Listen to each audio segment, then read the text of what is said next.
ನಮಸ್ಕಾರ ಎಲ್ಲ ಪುಟಾಣಿ ನವೋದಯ ಅಭ್ಯರ್ಥಿಗಳಿಗೆ ಅಥವಾ ನವೋದಯ ಆಕಾಂಕ್ಷಿಗಳಿಗೆ ಆತ್ಮೀಯ ಪುಟಾಣಿಗಳೇ.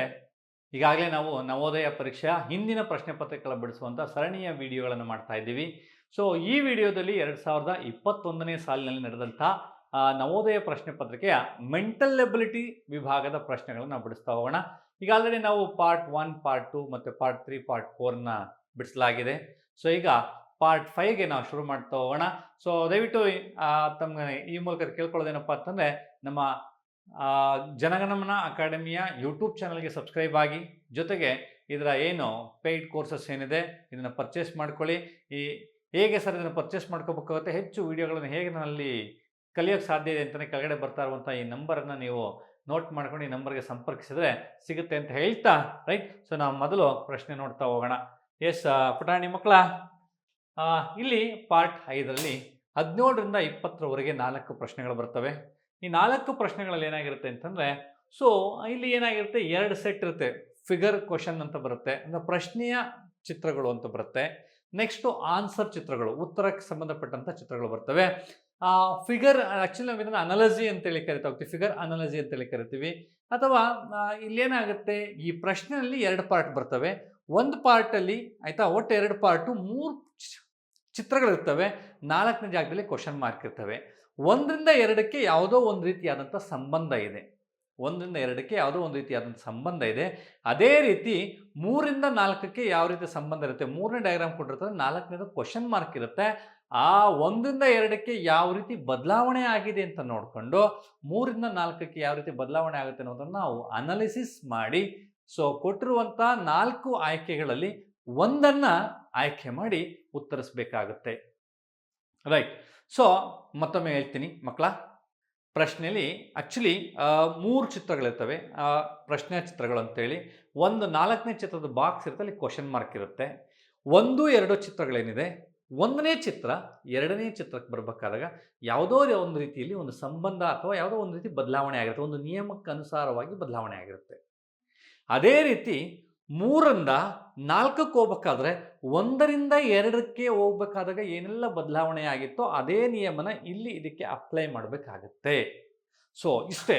ಸೊ ಹಾಗಾದರೆ ಒಂದು ಪ್ರಶ್ನೆ ನೋಡ್ತಾ ಹೋಗೋಣ. ಪ್ರಶ್ನೆ ಸಂಖ್ಯೆ 17, ರೈಟ್. ಸೊ ನೋಡಿ ಮಕ್ಕಳಲ್ಲಿ, ಪ್ರಶ್ನೆ ಸಂಖ್ಯೆ 17ಕ್ಕೆ ನಾನು ನೋಡ್ತೀನಿ ಅನ್ನೋದಾದರೆ, ಇಲ್ಲಿ ಆ್ಯಸ್ ಯೂಶುವಲ್ ಎಂದಿನಂತೆ ನಮಗೆ ಇಲ್ಲೊಂದು ಪ್ರಶ್ನೆ ಕೊಟ್ಟಿದ್ದಾರೆ ನೋಡಿ. ಇದನ್ನು 1 ಅಂತ ತಗೊಳ್ಳೋಣ. ಇದು 2 ಆಗುತ್ತೆ, ಇದು 3 ಆಗುತ್ತೆ, ಇದು 4 ಆಗುತ್ತೆ. ಸರ್ 1ರಿಂದ 2ಕ್ಕೆ ಹೋಗ್ಬೇಕಾದಂಥ ಸಂದರ್ಭದಲ್ಲಿ ಒಂದಷ್ಟು ಬದಲಾವಣೆ ಆಗಿದೆ. ಏನು ಬದಲಾವಣೆ ಆಗಿದೆ ಅಂತ ನೋಡ್ತಾ ಹೋಗೋಣ. ನೋಡಿ ಈ ಕಡೆ ಇಲ್ಲೇನಿತ್ತಿದು, ನಮಗೆ ಏನು ಹೇಳ್ತೀವಿ, ಇಲ್ಲಿ ಸರ್ಕಲ್ ಇತ್ತು, ಆಯಿತಾ, ಹೀಗಿದೆ, ಹೀಗೆ ಆರೋ ಮಾರ್ಕ್ ಇದೆ. ಇಲ್ಲಿ ಬರಬೇಕಾದಾಗ ಇದು 180 ಡಿಗ್ರಿನಲ್ಲಿ ಉಲ್ಟಾಗಿದೆ. ಈ ಕಡೆ ಇರುವಂಥ ಆರೋ ಮಾರ್ಕು ಇಲ್ಲಿ ಈ ಕಡೆಗೆ ಬಂದಿದೆ, ಅಂದರೆ 180 ಡಿಗ್ರಿ ಕೋನದಲ್ಲಿ ತಿರುಗಿದೆ, ರೈಟ್. ಸೊ ಹೀಗಾಗಿದೆ, 180 ಡಿಗ್ರಿ ಕೋನದಲ್ಲಿ ತಿರುಗಿದೆ. ನೋಡಿ ಮೇಲೆ ಇರುವಂತಹ ತ್ರಿಭುಜ ಕೆಳಗಡೆಗೆ ಬಂದಿದೆ, ಕೆಳಗಡೆ ಇರುವಂಥ ವಜ್ರಾಕೃತಿ ಮೇಲೆ ಹೋಗಿದೆ ಅಂತಂದರೆ ಇದು 180 ಡಿಗ್ರಿ ಕೋನದಲ್ಲಿ ತಿರುಗಿದೆ ಅಥವಾ ಒಂದು ರೌಂಡ್ ಉಲ್ಟಾ ಆಗಿದೆ, ಹೀಗಿದೆ. ಸೊ ಈ ಕಡೆ ಇರುವಂಥದ್ದು ಈಗ ಬಂದಿದೆ, ಎಲ್ಲವೂ ಕೂಡ ಬದಲಾವಣೆ ಆಗುತ್ತೆ. ಹಾಗಾದರೆ ನಾನು ಇಲ್ಲಿ ನೋಡಿದಾಗ ಇಲ್ಲಿರುವಂತಹ ಒಂದು ಸರ್ಕಲ್ ಇದೆ, ಇಲ್ಲಿರುವಂತಹ ಒಂದು ಸರ್ಕಲ್ ಇದೆ, ಇದು 180 ಡಿಗ್ರಿ ಕೋನ ಅಥವಾ ಉಲ್ಟಾ ಆಗಬೇಕು ಅಂತಂದರೆ ನನಗೆ ನೋಡಿ ಮಕ್ಕಳ, ಈಗ ಬರಬೇಕು 1. ಸರಿ, ಈಗ 4 ಆಪ್ಷನಲ್ಲಿ ಇಲ್ಲೇ ಎಲಿಮಿನೇಟ್ ಮಾಡ್ತಾ ಹೋಗೋಣ. ನೋಡಿ ಈ ಆಪ್ಷನಲ್ಲಿ ಆಯಿತಾ, ನನಗೆ ಈ ಕಡೆಗೆ ಸರ್ಕಲ್ ಬರಬೇಕು, ಸರ್ಕಲ್ ಇಲ್ಲ ಬಟ್ ಗೆರೆ ಇದೆ, ಇದಲ್ಲ, ರೈಟ್. ಇಲ್ಲಿ ಸರ್ಕಲ್ ಇರಬೇಕು, ಸರ್ಕಲ್ ಇಲ್ಲ, ಇದು ಅಲ್ಲ, ರೈಟ್. ಇನ್ನು ಆಮೇಲೆ ಬಿಗೆ ಬರ್ತೀವಿ, ನಾವಲ್ಲಿ ಹೇಳ್ದಂಗೆ ಇಲ್ಲಿ ಸರ್ಕಲ್ ಇರಬೇಕು, ಸರ್ಕಲ್ ಇಲ್ಲ ಇಲ್ಲಿ, ಸೊ ಇದು ಅಲ್ಲ. ಹಾಗಾದರೆ 4 ಆಪ್ಷನಲ್ಲಿ 3 ಆಪ್ಷನ್ ಹೋಯ್ತು, ಇನ್ನು ಉಳಿದಿರುವಂಥದ್ದು ಒಂದೇ.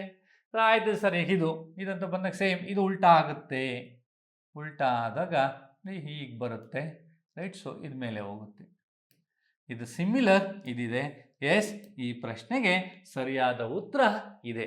ಈ ರೀತಿ ನೀವು ಏನು ಗೊತ್ತಾ, ನೀಟಾಗಿ ಅಬ್ಸರ್ವ್ ಮಾಡಬೇಕು. ಎಷ್ಟು ಅಬ್ಸರ್ವ್ ಮಾಡ್ತೀರಾ ಆಯಿತಾ, ಅಷ್ಟು ನಿಮಗೆ ಈ ಪ್ರಶ್ನೆ ಈಸಿ ಅಂತ ಅನ್ನಿಸ್ತಾ ಹೋಗುತ್ತೆ. ಮಕ್ಕಳ, ನಾನು ಇನ್ನೊಂದು ಮಾತನ್ನು ಹೇಳ್ತಾ ಹೋಗ್ತೀನಿ. ತಮಗೆ ಇವತ್ತು ಗೊತ್ತಾಗೋದಿಲ್ಲ, ಈ ಥರ ಚಿಕ್ಕ ಪುಟ್ಟ ಪ್ರಶ್ನೆಗಳನ್ನು ಬಿಡಿಸ್ತಾ ಹೋದಾಗ ಏನಾಗ್ತಾ ಹೋಗ್ತೀರಾ ಅಂತಂದರೆ, ಅಂದರೆ ನೀವು ಸೂಕ್ಷ್ಮತೆಗಳನ್ನು ಗಮನಿಸ್ತಾ ಹೋಗ್ತೀರಾ. ಯಾರು ಮಕ್ಕಳು ಅಥವಾ ಈ ಏಜ್ನಿಂದಲೇ ನೀವು 10 ಅಥವಾ 11 ವರ್ಷ ಏನಿದೆ, ಈ ಏಜ್ನಿಂದಲೇ ಸೂಕ್ಷ್ಮತೆಗಳನ್ನು ಗಮನಿಸ್ತಾ ಹೋಗ್ತಿರಲ್ವಾ, ಇದು ನಿಮಗೆ ಇನ್ನು 5 ವರ್ಷಕ್ಕೋ 6 ವರ್ಷಕ್ಕೋ ಈ ಮನಸ್ಥಿತಿ ಹಿಂಗೆ ಮುಂದುವರಿತು ಅಂತಂದರೆ, you will become a super power man ಅಥವಾ ಸೂಪರ್ ಪವರ್ ವುಮೆನ್ ಆಗ್ತೀಯ ನೀನು ಮುಂದಿನ ದಿನಗಳಲ್ಲಿ. ಅಂದರೆ ಜಗತ್ತಲ್ಲಿ ಇವತ್ತು ನಾನು ಗೆಲ್ಲಬೇಕು ಅಂತಂದರೆ ಸೂಕ್ಷ್ಮವಾಗಿ ಒಂದು ಗಮನಿಸಬೇಕು. ಆಗುವಂಥ ಬದಲಾವಣೆಗಳನ್ನು ಗಮನಿಸುವಂಥ ಶಕ್ತಿ ಯಾರಿಗಿದೆ? ಸಣ್ಣ ಪುಟ್ಟದ ವಿಚಾರಗಳನ್ನು ಅನಾಲಿಸಿಸ್ ಮಾಡುವಂಥ ಶಕ್ತಿ ಯಾರಿಗಿದೆ, ಅವರಷ್ಟೇ ಗೆಲ್ಲೋದಕ್ಕೆ ಸಾಧ್ಯ ಆಗುತ್ತೆ. ಅವರಷ್ಟೇ ದೊಡ್ಡ ದೊಡ್ಡ ಕಂಪ್ನಿಗಳಲ್ಲಿ CEO ಗಳು, ಡೈರೆಕ್ಟರ್ಗಳು ಆಗೋದಕ್ಕೆ ಸಾಧ್ಯ ಇದೆ. ಸೊ ಹಾಗಾಗಿ ನಿಮಗೆ ಇವತ್ತು ಇದು ನವೋದಯ ಪರೀಕ್ಷೆಗೆ ತಯಾರಿ ಅಂತಲ್ಲ. ಇವತ್ತು ನವೋದಯ ಪರೀಕ್ಷೆ ನೀವು ಮಾಡ್ತಾ ಇರುವಂಥ ತಯಾರಿ ಇನ್ನು 10 ವರ್ಷ 12 ವರ್ಷದ ನಂತರ ನೀವು ಒಂದು ದೊಡ್ಡ ದೊಡ್ಡ ಕಂಪ್ನಿಗಳಲ್ಲಿ ಒಳ್ಳೆಯ ಹುದ್ದೆಗೆ ಹೋಗೋದಕ್ಕೆ ಅನುಕೂಲ ಆಗುತ್ತೆ. ಅದಕ್ಕೆ ಇವತ್ತು ಶುರು ಮಾಡಿಕೊಂಡಿದ್ದು ಇನ್ನು ಮುಂದೆ ತಾವು ಹಾಗೆಯೇ ಯೋಚನೆ ಮಾಡ್ತಾ ಹೋಗ್ಬೇಕಾಗತ್ತೆ. ರೈಟ್. ಸೊ ಮುಂದಿನ ಪ್ರಶ್ನೆಗೆ ಹೋಗೋಣ. ನೋಡಿ, ಇಲ್ಲಿ ಏನಿದೆ ಸರ್? ರೈಟ್, ಇದು ಸರ್ಕಲ್ ಇದೆ. ಆ್ಯಕ್ಚುಲಿ ಸರ್ಕಲ್ ಅಲ್ಲ, ಅಂಡಾಕಾರ ಅಂತೀವಿ ಅಥವಾ ಓಲ್ ಶೇಪ್ ಅಂತೀವಿ ಅಥವಾ ಮೊಟ್ಟೆ ಆಕಾರ ಅಂತೀವಿ. ಇಲ್ಲಿ 2 ಗೆರೆ ಇದೆ. ಇಲ್ಲಿಗೆ ಬಂದಾಗ ಏನಾಗಿದೆ ಸರ್? ಇಲ್ಲಿಂದ ಇಲ್ಲಿಗೆ ಎಂದಾಗ ಸೇಮ್ ಸರ್ಕಲ್ ಬಂದಿದೆ. ಏನು ಬದಲಾವಣೆ ಆಗಿಲ್ಲ. ಹಾಗಾದರೆ ಆಯಿತಾ, ಇದು 1, ಇದು 2. ರೈಟ್. ಸೊ ನೆಕ್ಸ್ಟ್ ಇದು 3, ಇದು 4, ಇದು 3, ಇದು 4, ಇದು 3, ಇದು 4. ತಾವು ಗಮನ ಇಟ್ಟು ಕೇಳಿಸ್ಕೋಬೇಕಾಗತ್ತೆ. ನೆಕ್ಸ್ಟ್ ಏನಾಗಿದೆ, ಈ 2 ಗೆರೆ ಏನಿದೆಯಲ್ವಾ, ಇಲ್ಲಿಗೆ ಬರಬೇಕಾದಾಗ ಅದು ಹೀಗಾಗಿದೆ, ಆಮೇಲೆ ಸ್ವಲ್ಪ ಎಕ್ಸ್ಟೆಂಡ್ ಆಗಿದೆ. ರೈಟ್. ಸೊ ಹಾಗಾದರೆ ನೋಡಿ, ಇದೇನಿದೆ, ಸೊ ಇಲ್ಲಿಗೆ ಬಂದಾಗ ಸೇಮ್ ಇರುತ್ತೆ. ಇದು ಬಾಕ್ಸ್ ಹೀಗೆ ಬರಬೇಕು, ಇದು ಒಳಗಡೆಗೆ ಸ್ಕ್ವೇರ್. ಸೊ ಒಳಗಡೆ ಎಷ್ಟಕ್ಕೆ ಬಾಕ್ಸ್ ಇದ್ದಾವೆ ಸರ್ ಅಂತಂದರೆ ಎಲ್ಲದಕ್ಕೂ ಸ್ಕ್ವೇರಲ್ಲೇ ಬಾಕ್ಸ್ ಇದೆ. ಹಾಗಾಗಿ ಅದೇನು ಚೇಂಜಸ್ ಆಗಲ್ಲ. ನೆಕ್ಸ್ಟ್ ಇಲ್ಲಿ 2 ಗೆರೆ ಇತ್ತು, ಅದು ಈ ರೀತಿ ಗೆರೆ ಬಂತು. ರೈಟ್. ಹಾಗಾದರೆ ಇಲ್ಲೂ ನಾವು ಈ ರೀತಿ ಗೆರೆ ಹಾಕೋಣ. ಹಾಗಾದರೆ ಇದು ನೋಡ್ತಾ ಹೋದಾಗ ನನಗೆ ಇದು ಎಲಿಮಿನೇಟ್ ಆಗುತ್ತೆ. ಯಾಕೆಂದರೆ ಇಲ್ಲಿ ಎಕ್ಸ್ಟ್ರಾ 2 ಗೆರೆ ಇದೆ. ಸರ್ ಹಾಗಾದ್ರೆ ನೆಕ್ಸ್ಟ್ ಏನು ಮಾಡ್ಬೋದು ಸರ್? ನೋಡಿ, ಇದು ಅಂಡಾಕಾರದಲ್ಲಿದೆ ಅಂತಂದಾಗ ಇಲ್ಲಿ ಅಥವಾ ಒಂದು ವೃತ್ತಾಕಾರ, ಇಲ್ಲಿ ಒಳಗಡೆ ಹಾಕಿರುವಂಥ ಚಿಕ್ಕ ಚಿಕ್ಕ ಸರ್ಕಲ್ ಆ ವೃತ್ತಾಕಾರದಲ್ಲೇ ಇದ್ದಾವೆ. ನೋಡಿ, ಹೀಗೆ ಇದೆ ಸರ್. ಹಾಗಾದರೆ ಇಲ್ಲಿ ಇದು ವರ್ಗಾಕಾರ ಔಟರ್ ಶೇಪ್ ಇತ್ತು ಅಂದರೆ ಇದು ಒಳಗಡೆ ಬರುವಂಥದ್ದು ಕೂಡ ಏನಾಗಬೇಕು ಅಂತ ಅಂದ್ಕೊಳ್ತೀವಿ. ಸೊ ವರ್ಗಾಕಾರದಲ್ಲಿ ಬರಬೇಕಾಗುತ್ತೆ. ನೆಕ್ಸ್ಟು ಇಲ್ಲಿ ಒಂದು ಬಾಕ್ಸ್ಗೆ ಎಷ್ಟು ಬಂದಿದ್ದಾವೆ? 4 ಬಂದಿದ್ದಾವೆ. ಒಂದು ಬಾಕ್ಸ್ಗೆ ಎಷ್ಟು ಬಂದವೆ? 4 ಬಂದಿದ್ದಾವೆ. ಸೊ ಇಲ್ಲಿ ನನಗೆ ಇಲ್ಲೂ ಕೂಡ ಇದೇ ರೀತಿ 4 ಬಾಕ್ಸ್ ಬರಬೇಕು. ಸೊ ಇದರಲ್ಲಿ ಏನಿದೆ? ಡಾಟ್ಸ್ ಇದೆ. ಒಂದು ಆರ್ಗನೈಸ್ಡ್ ಮ್ಯಾನರಲ್ಲಿ ಜೋಡಿಸಿಲ್ಲ, ಸುಮ್ಮನೆ ಹೆಂಗೆ ಬೇಕೋ ಹಂಗೆ ಚುಕ್ಕೆ ಇಟ್ಟವ್ರೆ. ಹಂಗಾಗಿ ಇದು ಆನ್ಸರ್ ಅಲ್ಲ. ಇಲ್ಲಿ 4 ಇದೆ, ಬಟ್ ಆದರೆ ಸರ್ಕಲ್ ಇದೆ, ಇದು ಆಯಿತಾ, ವೃತ್ತಾಕಾರದಲ್ಲಿದೆ. ಸೊ ಇದು ಆನ್ಸರ್ ಅಲ್ಲ. ಹಾಗಾದರೆ ಇದು ನನಗೆ ಆನ್ಸರ್ ಆಗುತ್ತೆ. ರೈಟ್. ಯಾವ್ದು ಆನ್ಸರ್ ಆಗುತ್ತೆ? ಸಿ ನನ್ನ ಪ್ರಶ್ನೆಗೆ ಉತ್ತರ ಆಗುತ್ತೆ ಮಕ್ಕಳ. ಸೊ ಹಾಗಾದರೆ ಮುಂದಿನ ಪ್ರಶ್ನೆಗೆ ಹೋಗೋಣ. ಅದು 19ನೇ ಪ್ರಶ್ನೆ. ಅದಕ್ಕೆ ಪ್ರಶ್ನೆ 19ನೇ ಪ್ರಶ್ನೆ. 19ನೇ ಪ್ರಶ್ನೆ ಏನು ಕೇಳಿದರೆ ಏನು ಅಂತ ತಾವು ನೋಡ್ತಾ ಹೋಗೋಣ. ರೈಟ್. ಸರ್ ಇಲ್ಲಿ ಇದೊಂದು ಸ್ಟಾರ್ ಇದೆ, ಒಳಗಡೆಗೆ ಗೆರೆಗಳಿದೆ. ಇಲ್ಲಿಂದ ಇಲ್ಲಿಗೆ ಬರಬೇಕಾದ್ರೆ ನಾವಲ್ಲಿ ಹೇಳಿದಂಗೆ ಇದು 1, ಇದು 2. 1ರಿಂದ 2ಕ್ಕೆ ಬರಬೇಕಾದಂಥ ಸಂದರ್ಭದಲ್ಲಿ ರೈಟ್ ಒಂದಷ್ಟು ಮಾರ್ಪಾಡುಗಳಾಗಿದ್ದಾವೆ. ಆ ಏನು ಮಾರ್ಪಾಡಾಗಿದೆ ಏನು ಅಂತ ತಾವು ನೋಡಬೇಕಾಗತ್ತೆ. ನೋಡಿ, ಈ ಕಡೆ ಇಲ್ಲಿಂದ ಇಲ್ಲಿಗೆ ಬರಬೇಕಾದ್ರೆ ಇದು ಮಾಯ ಆಗಿದೆ, ಈ ಪೋರ್ಷನ್ ಮಾಯ ಆಗಿದೆ, ಈ ಪೋರ್ಷನ್ ಹೋಯ್ತು, ಈ ಪೋರ್ಷನ್ ಇದು ತೆಗೆದ್ರೆ ಇನ್ನು ಉಳ್ಕೊಳ್ಳುವಂಥದ್ದು ಈ ಆಕಾರ. ರೈಟ್. ಈ ಆಕಾರ ಇಲ್ಲಿಗೆ ಬಂದಿದೆ ಅಂದರೆ ಏನು ನಾನು ಶೇಡ್ ಮಾಡಿದ್ನಲ್ವಾ ಅಥವಾ ಗೆರೆಗಳು ಹಾಕಿದ್ನಲ್ವಾ, ಗೆರೆ ಹಾಕಿದ ಭಾಗ ಮಾತ್ರ ಇಲ್ಲಿ ಉಳ್ಕೊಂಡಿದೆ. ಉಳಿದೇನಾಗಿದೆ? ಅದನ್ನು ಕಟ್ ಮಾಡಿ ಆಚೆಗೆ ಹಾಕಿದ್ದಾರೆ. ಹಾಗಾದರೆ ಇಲ್ಲೂ ಅಷ್ಟೇ, ಇಲ್ಲಿಂದ ಇಲ್ಲಿಗೆ ಬರಬೇಕಾದಂಥ ಸಂದರ್ಭದಲ್ಲಿ ಗೆರೆ ಹಾಕಿದ ಭಾಗ ಇದು ಮಾತ್ರ ಉಳ್ಕೋಬೇಕು.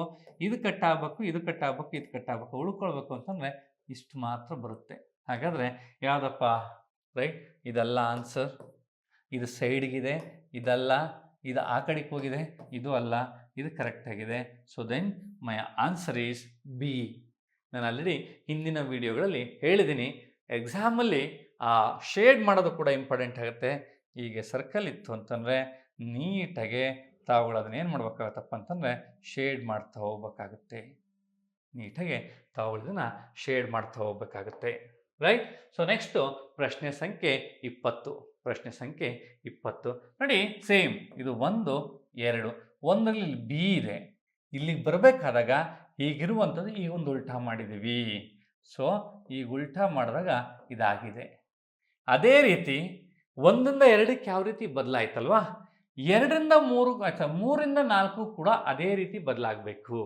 ಏನಿದೆ ಇಲ್ಲಿ ಇ ಇದೆ, ಇದು ಉಲ್ಟಾ ಅಂತಂದರೆ ನೋಡಿ, ಒಂದು ಇ ಇದನ್ನು ಉಲ್ಟಾ ಮಾಡಿದಾಗ ಹೀಗೆ ಬರುತ್ತೆ, ಇನ್ನು ಉಲ್ಟಾ ಮಾಡಿದಾಗ ಈಗ ಬರುತ್ತೆ. ಸೊ ಹಾಗಾದರೆ ನನಗೆ ಸೊ ಅದನ್ನು ನೋಡ್ಕೊಂಡಾಗ ಇದಲ್ಲ ಇದಲ್ಲ ಇದಲ್ಲ, ಹಾಗಾದ್ರೆ ಯಾವುದಪ್ಪ ಆನ್ಸರ್ ಅಂತಂದರೆ ಎ.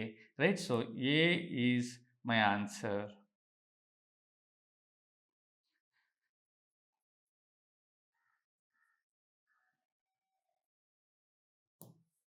ಎ ನನ್ನ ಪ್ರಶ್ನೆಗೆ ಉತ್ತರ ಆಗಿರುತ್ತದೆ.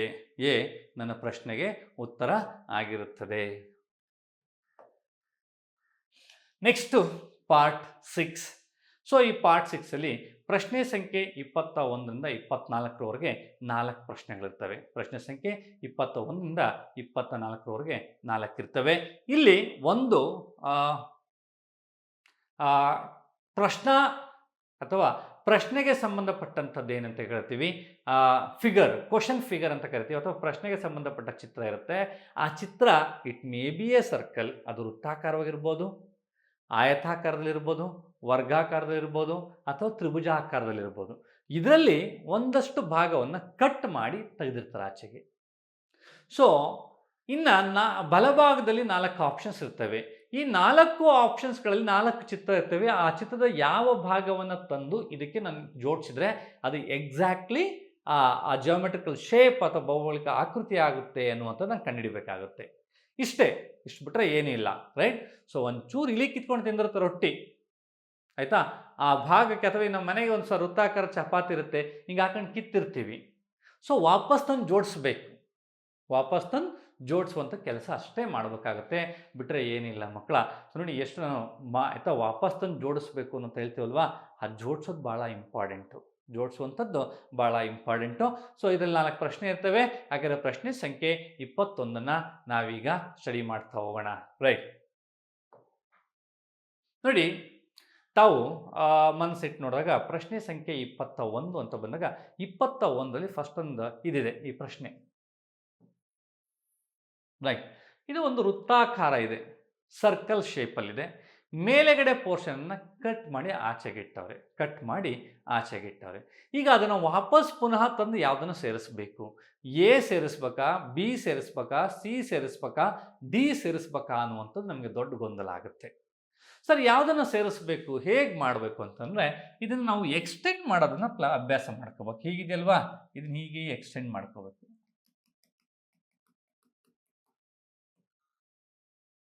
That's all. ರೈಟ್. ಹೀಗಿರುತ್ತಾ ಇದೆ. ಇದಕ್ಕೆ ನಾವೇನು ಮಾಡ್ಕೋಬೇಕಾಗತ್ತೆ ಅಂತಂದರೆ ನೋಡಿ, ಈ ಕಡೆ ಇದಕ್ಕೆ ನಾವೇನು ಮಾಡಿದರೆ ನಮಗೆ ಇದಕ್ಕೆ ಸರಿಯಾದ ಉತ್ತರ ಸಿಗುತ್ತೆ ಅನ್ನುವಂಥ ನೋಡ್ತಾ ಹೋದರೆ ನೋಡಿ, ಈ ಕಡೆ ಇಲ್ಲಿದೆ, ಹಿಂಗೆ ಗೆರೆ ಎಳ್ಕೊಳ್ಳಿ. Right. This is my answer. ಅಂದರೆ ಈ ಕೊನೆಯಲ್ಲಿರುವಂಥದ್ದು ನನಗೆ ಆನ್ಸರ್ ಆಗುತ್ತೆ. ಸೊ ಇದರಲ್ಲಿ ಇದನ್ನು ತಂದಾಕಕ್ಕಾಗಲ್ಲ, ಇದು ರಾಂಗ್ ಆಗುತ್ತೆ. ನೋಡಿ, ಇದೇನಿದೆಯಲ್ವಾ, ಈ ಪಿಂಕ್ ಕಲರಲ್ಲಿ ಬರೆದಿರುವಂಥದ್ದು ಈ ಶೇಪ್ಗೆ ಸಿಮಿಲರ್ ಆಗಿರುವಂಥ ಪಾರ್ಟ್ ಅಂತಂದರೆ ಇದಲ್ವೇ ಅಲ್ಲ. Even this is not, and ಇದು ಮಾತ್ರ ಆಗಿರುತ್ತೆ. ಸೊ ಹಾಗಾದರೆ ಈ ಪ್ರಶ್ನೆಗೆ ಉತ್ತರ ಏನಾಗಿರುತ್ತೆ, ಸಿ ಆಗಿದೆ. ಈ ಪ್ರಶ್ನೆಗೆ ಉತ್ತರ ಏನಾಗಿದೆಯಪ್ಪ, ಸಿ ಆಗಿದೆ. ತಾವು ನೆನಪಿಟ್ಕೋಬೇಕಾಗತ್ತೆ. ಸೊ ನೆಕ್ಸ್ಟು ಈ ಪ್ರಶ್ನೆಗೆ ಬರೋಣ. ಪ್ರಶ್ನೆ ಸಂಖ್ಯೆ 22ಕ್ಕೆ ನೀವು ಎಕ್ಸಾಮಲ್ಲೂ ಹಾಗೆ ಮಾಡಬೇಕು. ನೋಡಿ, ಈ ಕಡೆ ಕ್ವಶನ್ ಪೇಪರ್ ಮೇಲೆ ಹೀಗೆ ಇಳಿತಾ ಹೋಗಿ, ಹೀಗೆ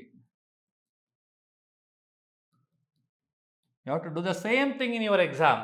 ಹೀಗೆ ಹೇಳಿದಾಗ ಸೊ ಇದು ಗೆರೆ ವರ್ಗ ಕಂಪ್ಲೀಟ್ ಆಯಿತು, ಆಯಿತಾ, ಕಂಪ್ಲೀಟ್ ಆಗಿದೆ. ಹೀಗೆ ಈ ಗೆರೆ ಮೇಲೆ ಹಿಂಗೆ ಬನ್ನಿ.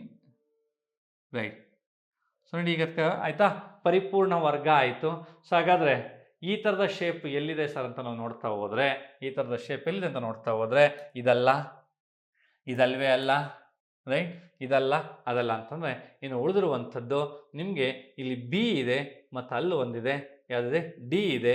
ಬಿ ಮತ್ತು ಡಿ ನಲ್ಲಿ ಯಾವುದು ಅಂತ ನೋಡ್ಬೇಕಾಗುತ್ತೆ. ಬಿ ಮತ್ತು ಡಿ ನಲ್ಲಿ ಯಾವುದು ಅಂತ ನೋಡ್ಬೇಕಾಗುತ್ತೆ. ಆಲ್ಮೋಸ್ಟ್ ಬಿ ಮತ್ತು ಡಿ ಎರಡು ನೋಡ್ಲಿಕ್ಕೆ ಒಂದೇ ತರ ಇದೆ. ಬಿ ಮತ್ತು ಡಿ ಆಲ್ಮೋಸ್ಟ್ ಎರಡೂ ಸಹ ನೋಡ್ಲಿಕ್ಕೆ ಒಂದೇ ತರ ಇದೆ. ಬಟ್ ಆದರೆ ಇದೊಂಚೂರು ಚಿಕ್ಕದ ಕಣ್ಣಂಗೆ ಕಾಣ್ತಾ ಇದೆ, ನಮಗೆ ಇದೊಂಚೂರು ದೊಡ್ಡದು ಕಾಣುತ್ತೆ, right? So may be this will be our answer.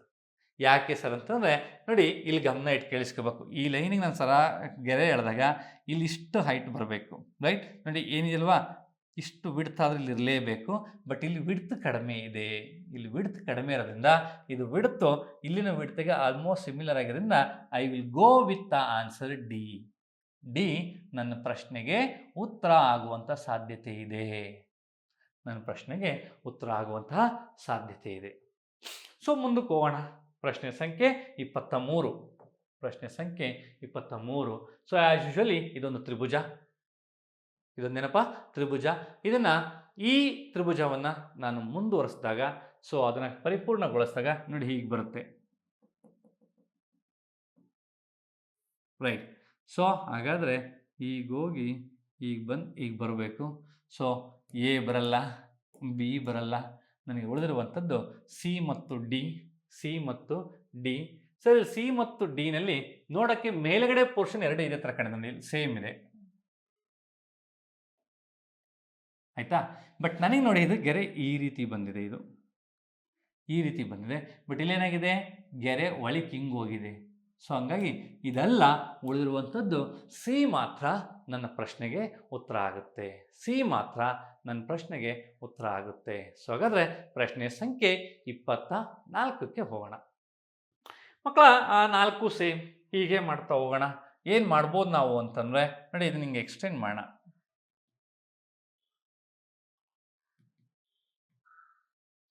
ಇಷ್ಟೇ ಎಕ್ಸ್ಟೆಂಡ್ ಮಾಡಿದ್ರೆ ಈ ಶೇಪ್ ಬರಬೇಕು, ಈ ಶೇಪ್ ಬರಬೇಕು ನನಗೆ. ಸೊ ನಾನು ಟ್ರೈ ಮಾಡ್ತಾ ಹೋಗ್ತೀನಿ ಅನ್ನೋದಾದರೆ, ಸರ್ ಇಲ್ಲಿ 4 ಒಂದೇ ಥರ ಇದ್ದಾವೆ, ಏನು ಮಾಡೋಣ ಸರ್? ಇದಂತೂ ಬರಲ್ಲ, ಇದನ್ನು ಡಿಲೀಟ್ ಮಾಡಿ ಆಚೆಗೆ ಹಾಕೋಣ. ದಟ್ಸ್ ಫಿನಿಶ್, ಆಯಿತಾ? ಸರ್ ತಾವು ಗಮನ ಇಟ್ಟು ಕೇಳಿಸ್ಕೋಬೇಕು. ನೋಡಿ ಇದು ಇಲ್ಲಿ ಸ್ಟ್ರೈಟ್ ಬರುತ್ತೆ, ಇದು ಈ ಪೋರ್ಷನ್ ಹೀಗಿದೆ, ರೆಕ್ಟ್ಯಾಂಗಲ್. ಬಟ್ ಇಲ್ಲಿಂದ ಹೀಗಿದೆ. ಸೊ ಇಲ್ಲೇನಾಗಿದೆ ನೋಡಿ, ಇವೆರಡರ ನಡುವಿನ ಕೋನ 90 ಡಿಗ್ರಿ ಇದೆ, ರೈಟ್? ಸೊ ಇಲ್ಲಿ ಇವೆರಡರ ನಡುವಿನ ಕೋನ ಇಲ್ಲೂ ಕೂಡ ಇಲ್ಲಿ 90 ಇಲ್ಲ, ಇಲ್ಲಿ 90 ಇಲ್ಲ, ರೈಟ್? ಸೊ ನಾನು ನೆಕ್ಸ್ಟ್ ನೋಡೋದಾದರೆ ಇಲ್ಲಿ ಕೂಡ ಇದು 90 ಬರೋದಿಲ್ಲ, ರೈಟ್? ಸೊ ಇವೆರಡು ನಡುವಿನ ಕೋನ 90 ಬರಲ್ಲ. ನನಗೆ ಇವೆರಡು ನಡುವಿನ ಕೋನ 90 ಡಿಗ್ರಿ ನೋಡಿ, ಈಗ ನೇರವಾಗಿದೆ, ರೈಟ್? ಬಟ್ ಇಲ್ಲೇನಾಗಿದೆ, ಈ ರೀತಿ ಇದೆ. ಸೊ ಇಲ್ಲಿದೆ, ಇಲ್ಲೂ ಅಷ್ಟೇ ಚೂರು ಕಡಿಮೆ ಇದೆ. ಸೊ ಹಾಗಾಗಿ ನನಗೆ ಸೊ ಈ ಪ್ರಶ್ನೆಗೆ ಉತ್ತರ ರೈಟ್ ಬಿ ಆಗುತ್ತೆ, ರೈಟ್? ಸೊ ಪ್ರಶ್ನೆಗೆ ಉತ್ತರ ಬಿ ಆಗುತ್ತೆ. ಎಸ್ ಮಕ್ಕಳ, ಈ ವಿಡಿಯೋದಲ್ಲಿ 8 ಪ್ರಶ್ನೆಗಳನ್ನು ನಾವು ಡಿಸ್ಕಷನ್ಸ್ ಮಾಡಿದ್ದೀನಿ. ನಾವೆಲ್ಲ ಹೇಳ್ತಾ ಹೋಗ್ತೀವಿ ಅಭ್ಯಾಸ, ಆಯಿತಾ? So practice makes man perfect ಅಂತೇಳಿ. ಯಾರು ಹೆಚ್ಚು ಹೆಚ್ಚು ಅಭ್ಯಾಸವನ್ನು ಮಾಡ್ತಾ ಹೋಗ್ತೀರಾ, ಸೊ ಹೆಚ್ಚು ಹೆಚ್ಚು ಕಲಿತಾ ಹೋಗ್ತೀರಾ, ನೀವು ಹೆಚ್ಚು ಹೆಚ್ಚು ಪರಿಪೂರ್ಣರಾಗ್ತಾ ಹೋಗ್ತೀರಾ. ಇನ್ನೇನು 1 ತಿಂಗಳ ಎಕ್ಸಾಮ್ ಇದೆ, ನೀವು ಹೆಚ್ಚು ಪ್ರಾಕ್ಟೀಸ್ ಮಾಡಿಕೊಂಡ್ರೆ 200% ನೀವು ಗೆಲ್ತೀರಾ ಅಂತ ಹೇಳ್ತಾ ಈ ವಿಡಿಯೋನ ಮುಗಿಸ್ತೀನಿ. Thank you very much. ಧನ್ಯವಾದಗಳು.